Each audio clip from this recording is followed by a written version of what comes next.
Lokal ng mga produkto sa mga mangunguma ginbida sa Merkado Tienda sa Laganes, Iloilo. Ini ang gitutukan ni Thessalonia Ordales. Hindi na kinahanglan libuton ang segundo distrito para makakuha sa lokal nga mga produkto nga ginatanyag sang Kadabanwa.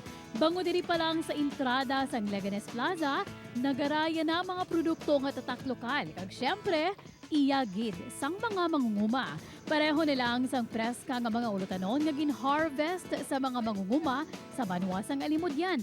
Masya ka mo di, bakal ka mo sa amon nga produkto, nga produce halin sa Alimudyan sa 7 Cities Alimudyan Agriculture Cooperative.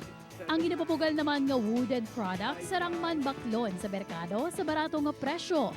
Ginhimo ini sang mga PWD namon diri.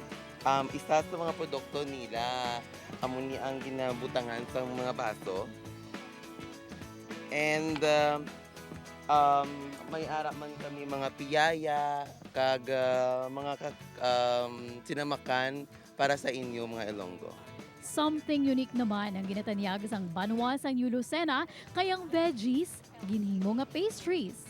Beneficial man sa amo nga nag-join kami sa merkado for our SMEs to be more discovered man somehow para at least sa sa lokal at the same time sa in-town sa atin sa Ang Tienda Merkado pamaagi agud ibida ang potensyal sang produkto sa mga mangunguma sa 2nd District sa Iloilo. Halin sa Leganes, magalibot man ang Tienda Merkado sa Pavia, San Miguel, kag Banwa sang Zaraga. Upod kay Hans Desierto, Thessalonia Ordales, One Western Visayas.